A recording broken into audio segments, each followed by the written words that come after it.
Dune Part 2. This is my spoiler review. I do have a review up on outsideofredinmyhead.com. It's pretty much spoiler free, so if you want to check that out first or instead, whatever floats your boat here.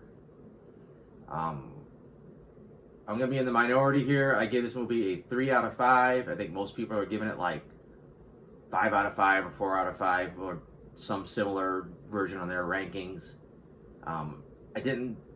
Wasn't that blown away with the first Dune, and I think the second one's just a touch better. Just first of all, the film looks amazing. The cinematography, fantastic. Like everything, just a sense of scope and scale. Like you know how big a person is compared to a sandworm, or how big a sandworm is considered. How big a sandworm is considered like the base or the city or whatever. Like or all the vehicles. Like everything's. It's just really well done, really established. Like you know the size of some of this stuff. So that's really well done. It all looks great. Just the expanses of the desert and just everything looks fantastic. The sound design is really well done. The score is fantastic. Like it constantly brings you into the movie more. Like, so you get the sound and the visuals coming together and just works perfectly. The plot isn't terrible. It's just that it's dragged out for 3 hours pretty much, or just a little bit less than 3 hours. And in my opinion, it didn't need to be that long. I mean, none of the stuff really pays off. Maybe if they're doing more sequels, this is something that's going to pay off down the road in another sequel. But as of right now, most of the stuff didn't have a huge payoff. I think that goes especially for the more Game of Thrones style political maneuvering, because they're setting a lot of stuff up politically. It's like, okay, this guy's going to take over the spice production, and these girls are trying to like manipulate everybody, and she's pregnant with his kid now to preserve the bloodline just in case, and there's all this stuff going on, and it's like, okay, this guy's an asshole. He's taking over the city. It's like Ramsay on Game of Thrones taking over Winterfell. It's like, okay, this is gonna be bad news for everybody. It really doesn't do nothing. He blows up a base that anybody could have did, and then murders one person, and that's kind of it. And it's really irrelevant, and his only other real purpose is being there for the fight scene at the end. And it's not even established that he was necessarily that much of a badass. Like, 2 of the dudes he fights in the arena in the beginning were drugged out and couldn't fight back, and the last guy never felt like he was a warrior, and the guy gave him a pretty decent fight. So I never even felt like he was even that much of a badass. He's just nuts. And like I said, I just felt like all that political stuff just kind of got set up and just really went nowhere. The bulk of the movie, I would say, is granted. I know Dune was first, but I'm going to say it's Avatar inspired, where you got the dude trying to earn the trust of the planet's local people and all their customs and trying to become one of them. And he's even got to tame the sandworm, so it's a lot of the similarities there. Again, Dune did it first, I'm sure, but it's hard not to pull those comparisons at this point. And it's fine. It seems like they actually dig him a little bit faster than you would think. It's almost right away. All right, almost every other scene he does something, and more and more people are cool with him. And it's weird that his mom has to put so much effort into converting everybody to thinking he's Messiah. I know not everyone has to think he's their Jesus or whatever, but it just seems like everyone would have been cool with him, pretty short amount of time. He was basically considered a murderer when he got there by half the people, and then the more people he hung out with, the more they realized this dude's cool. So I don't know. It felt a little rushed. It was okay otherwise. And then it finally gets to this point. It's like, okay, what is the point of this movie? It's like, yeah, he's bonding with his people. I know he wants to get revenge or whatever. Where is that going? And from the trailers, it looks like there's a big battle. So I'm like, all right, well, Billy, we're setting up for this battle.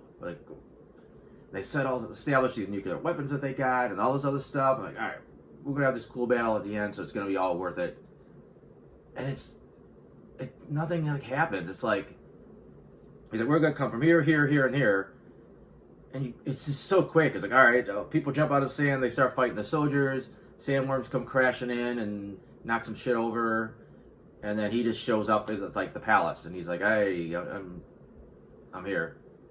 This is no stakes. It's just here's a plan, and maybe it seemed a couple of them died, and that was about it. And we barely even see half of it.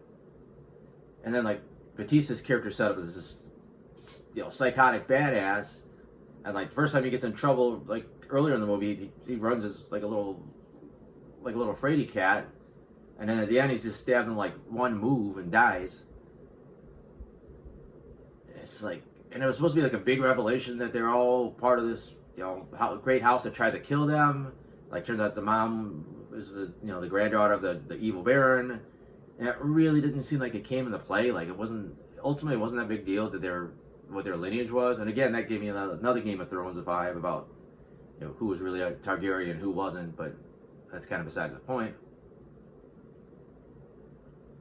And yeah, there's just like a lot of hints towards this big future war, and then like they were like, oh, these houses showed up to like from across the galaxy to do whatever. And it's like you don't really see them. It's like, yeah, they're in orbit, and then you see some like ships maybe in the distance. So like that felt a little bit like anticlimactic as well. Like, what does this armada look like from all these different worlds? We don't really see it, and then just kind of a cliffhanger ending. I mean, I know the first one was, and he really wanted to do 2 movies, and he didn't have a green light for a second movie, but it was almost guaranteed. But this one is like, granted, I think he's done well enough critically and probably financially that he could do another movie. But again, it's like just kind of like, still kind of, it's a better ending than part 1, but it's still not like very fulfilling. It's like, okay, now the Holy War starts, and his girl like hops on a sandworm and takes off. So yeah, like I don't got a ton to say because there's really not that much plot to this movie. Like I said, it's pretty simple. He earns the trust of this tribe so that he can go eventually, get revenge on basically the emperor and anybody that screwed his family over. And his mom goes on this mini quest to like convert everybody to like their religion, and that's kind of it. Like I said, the political stuff doesn't really go anywhere. And I don't know how the whole Messiah thing, I don't know how I feel about that, because I think it's meant to turn the whole thing on its ear, because there's always like a chosen one in these stories, and it always ends up being our hero. It's interesting here that these other group of people started the chosen one like kind of like as bullshit, just to like get into the heads of these people that live on this planet. Like, oh yeah, one day one of our people is gonna be your chosen one. But you also got people that could kind of see the future, so it's like maybe they actually saw this happen. I don't know. It's weird balancing act between, is he really a chosen one, or is it just a bunch of just propaganda that's actually gonna blow up in everybody's face? I don't know. Like, I don't think the movie either intentionally or unintentionally commits to one of them. I'm sure there's a lot more like in the book. I think the book does kind of get into more, from what I understand, like that he doesn't want to really do this because he doesn't feel like he really is a chosen one, but a lot of the chosen ones never do. I guess that's it. Like I said, movie looks fantastic, sounds fantastic. I think if you trimmed, honestly, an hour off of this thing, and those people will say, I don't know what you would cut. I could see a lot of huge cuts you could take out of this movie, and you still got basically the same flick. I said maybe some stuff that was supposed to set up future movies would be lost, but I think for this movie right here, I could easily see an hour being chopped off of it. And I think it's a little more streamlined. He does his thing. They go on the revenge mission, and unfortunately, then you have the you still have that kind of semi cliffhanger ending, but at least he got there a lot faster. Other than that, I got like I said, the non-spoiler review version of this. I got other reviews, TV shows, movies, a couple video games. I got comic strips. They're all at soundedbetterinmyhead.com, so check that out if you want, and thanks for watching.